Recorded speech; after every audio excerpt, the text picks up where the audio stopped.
Oi, eu sou o Glenn, sejam todos bem-vindos a mais um vídeo nesse que eu vou falar de O Terra Sem Lei.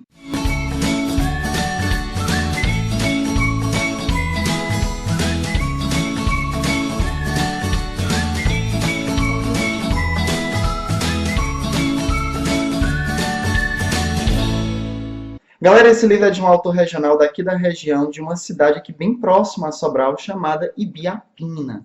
Eu descobri esse livro por acaso na livraria e, como vocês sabem que eu adoro literatura nacional e sempre tento valorizar a nossa literatura, a literatura regional, eu me deparei com essa preciosidade, digo de logo que foi um livro que eu simplesmente adorei. O livro traz uma história narrada num ambiente tipicamente nordestino, sobretudo do interior do Ceará.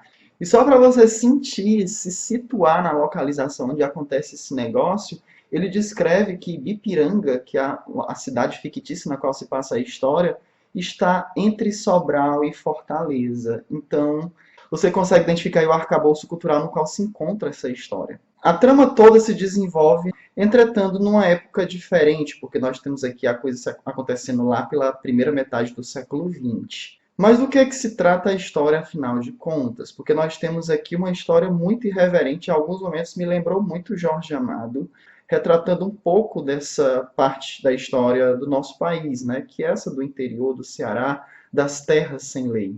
Aqui de início é apresentado para o leitor os personagens, né? E quais são os objetivos desses personagens. Nós conhecemos aqui, logo no primeiro capítulo, um moço chamado Carlos Lucena, e sua esposa e seus dois filhos pequenos, que no caso aí é o cara que promete ao longo da história, né, se desenvolver bastante economicamente, se tornar aquilo que nós conhecemos bem como os coronéis do sertão, que de coronel não tem nada, são aqueles caras que mandam porque tem dinheiro. Você vai conhecer esse personagem uma vez que ele recebe um outro cidadão, que mais na frente você vai entender que ele é o delegado da cidade, e que esse cidadão, amando desse Carlos Lucena, foi fazer uma proposta a um tal moço chamado João Silva, a respeito da venda de suas terras. Esse Carlos Lucena está muito interessado nas terras desse João Silva, que não quer a nenhum custo, sob qualquer oferta, vender suas terras, uma vez que ele tem um apego muito emocional em relação à sua propriedade, porque era de herança e porque ele tem uma família muito grande para sustentar e tal. Ele pretende se desenvolver ali também. Mas o Carlos Lucena está de olho nessas terras, uma vez que ele descobriu que há nesse local um potencial muito grande para se explorar granito. Esse outro senhor que vem a ser o delegado, né, traz aqui uma notícia não muito boa para o Carlos Lucena, para dizer que o dono lá das terras não aceitou a sua proposta. E aí o Carlos Lucena começa a pensar em métodos bem mais incisivos para conseguir essas terras. Acho que incisivo ainda é uma palavra muito suave para dizer o que ele vai fazer. Mas, enfim, ele não é um sujeito de boa índole, sabe? A gente já percebe logo nos primeiros capítulos que ele tem uma relação muito grande de envolvimento profissional e comercial, muito efetivo com os cangaceiros, sabe? Os pistoleiros, aqueles lá que vão executar ordens de quem tem dinheiro. Nesse primeiro capítulo, você ainda vai compreender que os dois filhos desse Carlos Lucena, o menino e a menina, Vivian e o Orlando, vão ser enviados para São Paulo para estudar, uma vez que a região não oferece suporte educacional da forma como ele espera proporcionar para esses filhos. No segundo capítulo, nós vamos conhecer a família do João Silva. Nós somos apresentados ao próprio João Silva, um fazendeiro muito humilde, a sua esposa, a sua cunhada que está ali de visita. Nós somos apresentados também aos seus 5 filhos individualmente, né? Ele constrói toda a personalidade desses personagens e você vai tentando memorizar, porque são muitos para o começo de uma história, mas tudo bem. Até que a cunhada, né, a dona Bernadette, vai se despedir ali da família, porque estava de visita, vai embora. No intervalo de alguns minutos ou uma hora, em que a família vai almoçar, eles têm ali presente uma ex-escrava, mas que, sobretudo, é uma senhora que tem um certo amor por aquela família também, né? Uma vez que são eles que a sustentam. Daí o João pede para que essa moça, né, vá até a cacimba recolher água para beber, uma vez que eles estão ali almoçando, né, na paz familiar. E de repente eles escutam um estouro que deixa todos assustados, sobressaltados. Quando eles correm até a porta, eles veem a pobre negra caindo, sofrendo, agonizando. E eles percebem que, nossa, ela tomou um tiro. Nesse ponto, a família corre para socorrer, né? E fica, meu Deus, será que isso foi uma bala perdida? O que foi que aconteceu? Na verdade, os dois meninos mais velhos correram para ajudá-lo. Quando eles olham, os dois meninos acabam pegando um tiro cada um e caindo. Logo em seguida, as irmãs correm também no desespero, outros dois tiros e as irmãs também caem. O João ainda leva um tiro, que não é fatal, mas que fica ali aos prantos, uma vez que ele está compreendendo que está acontecendo um negócio muito trágico. Seus 4 filhos ali mortos diante dele.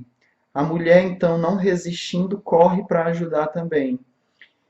E nisso, o caçula, o pequenininho, fica lá dentro da casa, da cozinha, olhando a cena debaixo da mesa, assustado. É uma cena muito dolorosa. Glenn, mas isso é spoiler! Não, minha gente, isso acontece no 2º capítulo.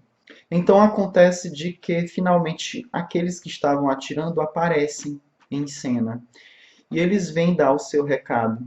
Dizer que o João podia ter vendido as terras, mas porque não quis. E aí, nisso, João, filho, que é o caçula, assiste isso. Esses pistoleiros chegarem perto dos seus pais, ali lhe dizer o que está acontecendo e finalmente executá-los. Mas antes de executá-los, o João ainda fala, meu filho, corra. Nesse ponto, um dos pistoleiros vai para dentro da casa para executar o último.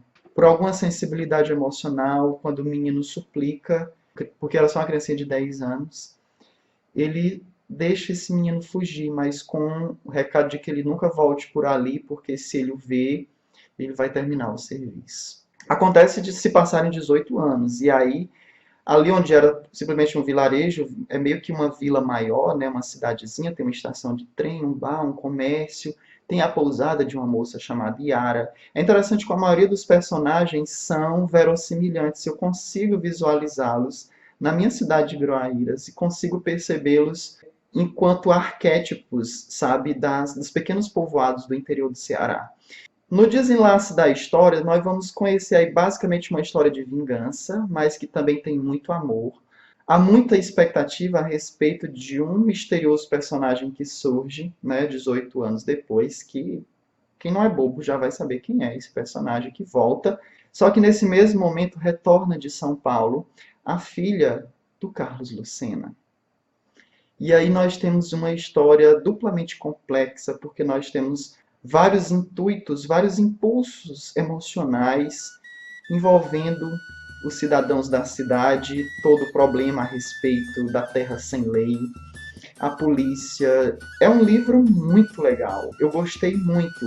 A linguagem é muito simples, ou seja, eu li esse livro em menos de uma semana. Assim, não li só rapidamente por conta da linguagem simples ou por conta da diagramação, mas porque a história é muito boa. Eu percebi que, embora ele não tenha um linguajar rebuscado, não tenha uma variação de termos, ainda assim a história é muito rica, o que te leva a ler desenfreadamente. Tanto é que terminou o livro e eu, meu Deus, cadê o epílogo? Acabou, sabe? E assim, a forma como a história se fecha é espetacular, e todo o desenvolvimento da história é muito boa, sabe? Daria um filme, daria uma minissérie, alguma coisa no formato audiovisual para a gente poder conhecer essa história tão legal do Luiz Boto. E que eu gostei demais e recomendo. Bem, sobre outras leituras regionais, eu posso indicar aqui o vídeo no qual eu falei do meu próprio livro, né? Finalmente fiz um vídeo falando do meu próprio livro. Ou você pode conferir aqui o Cravo Roxo do Diabo, do Pedro Salgueiro, que é uma coletânea de contos de vários autores do Ceará. Esses 2 vídeos foram da semana do Halloween, que aconteceram na última semana do mês de outubro. E se você gostou desse vídeo, por favor, dê um like. Se você não se inscreveu ainda, se inscreva no canal. E comentários são sempre bem-vindos. Até o próximo vídeo.